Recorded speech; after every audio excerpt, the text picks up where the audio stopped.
дождь, когда мы сюда приехали, только расположились. И вот я сейчас, выходя, думаю, какую же песенку спеть. Давно, в 80-е годы я написал песенку про дождь, про дождливое лето. И вот думаю ее сегодня сыграть. Лето, июнь, а погода не это. Осенью вмиг обернулось лето. Падает дождь, капли бьются по лужам, а за окном лишь осенняя стужа.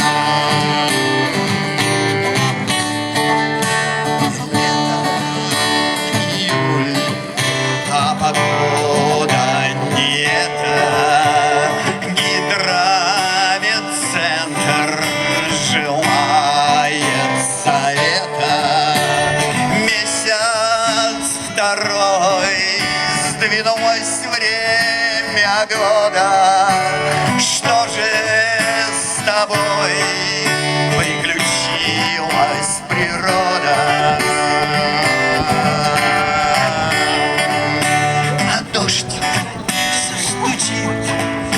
Барабанщик, разбойник, в доме сидишь, словно в келье затворник, молишь богов, не гневишь небеса, грешен таков, но томится душа.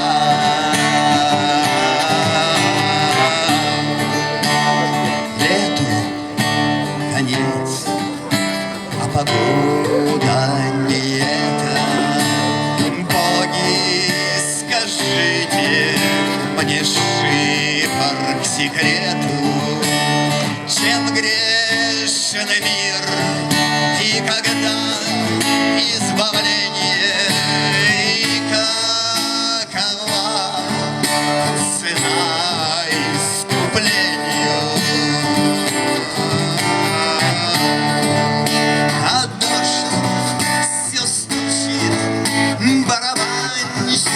Разбойник, в доме сидишь, словно в келье затворник, молишь богов, не гневишь небеса, грешен таков, но томится душа.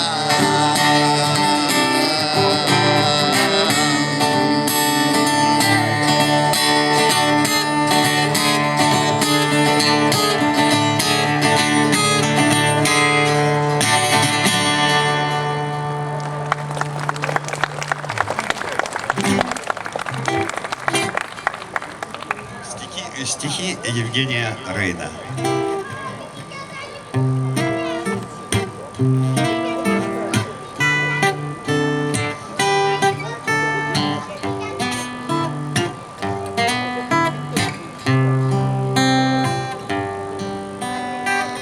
После черной лестницы на задворках гавани вы сказали главное: дорогая сплетница, так очаровательна, так иносказательна, что еще и затемно спор касательной.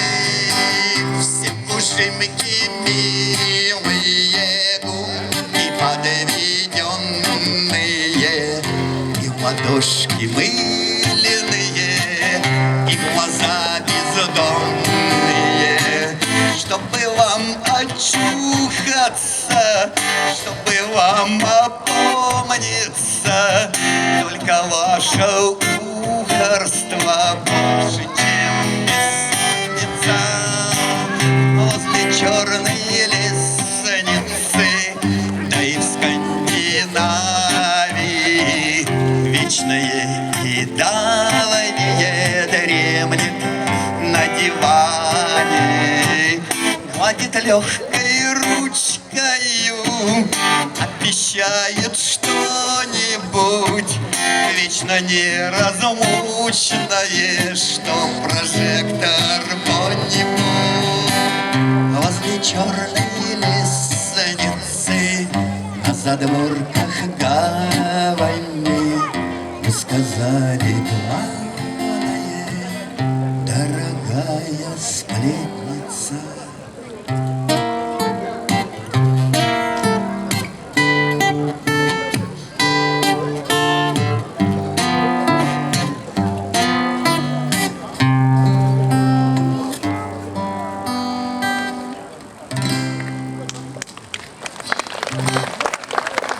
Наверное, одну песню. Тем более я ее здесь уже исполнял. И как-то мне сказали, что она очень понравилась. Тем более песенка о наших краях, о славном городе Луховице. Вы, наверное, все знаете такой прекрасный город, да? Наш соседский город. И вот, лет, наверное, 5 тому назад, сейчас где на перекрестке дороги, где сейчас стоит прекрасный такой Макдональдс, мощный, современный, стоял маленький-маленький памятник Пушкину. А напротив него большой-большой красивый памятник зеленому огурцу-кормильцу. Ну, с огурцом все понятно, Луховица — огуречная столица. А вот памятник Пушкину, ну, стоял, никогда я не задумывался. И когда-то раз, проезжая мимо с Григорием Донским, он обратил на это, он не местный, он обратил на это внимание. Боже мой, Пушкин, причем тут огурец, как на перекрестке, один против другого. Да, ну и вот после этого, после этих его, у меня родилась такая песня «Размышления над памятником Луховицкому огурцу». Эпиграф почти по Борису Рыжему. Февраль, поземка. Слева Пушкин. Здесь огурец, мы перед ним. В душе, сочувствуя потомкам, стоим с Григорием Донским.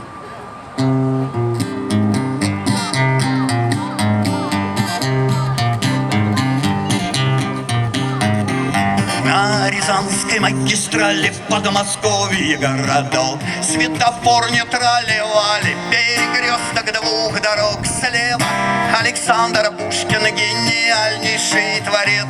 Он печально созерцает зеленющий огурец. Он печально созерцает зеленющий огурец. Огурец, козе понятно, кто не знает, муховцы там на пойме вырастают. Ох, какие огурцы! Только Пушкин каким боком никогда он не был тут. Почему же луховичане так особо его чтут? Почему же луховичане так особо его чтут? Видно, прав градоначальник, заглянувший вглубь веков. В ссылке наш поэт опальный много сочинил стихов. И когда уставший, очень прочитав, что сотворил, своей нянюшке Арине вечерами говорил, своей нянюшке Арине вечерами говорил: выпьем, добрая подружка бедной юности моей, выпьем с горя, где ж кружка, сердцу станет веселей, чтоб душа вшире развернулась и свернулась наконец. Принеси-ка на закуску мне соленый огурец, принеси-ка на закуску мне соленый огурец.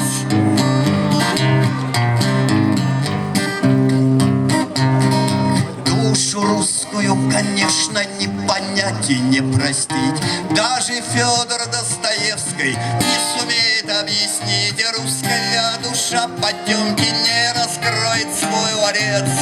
И любуются потомки Пушкин рядом огурец. Пусть любуются потомки Пушкин рядом огурец.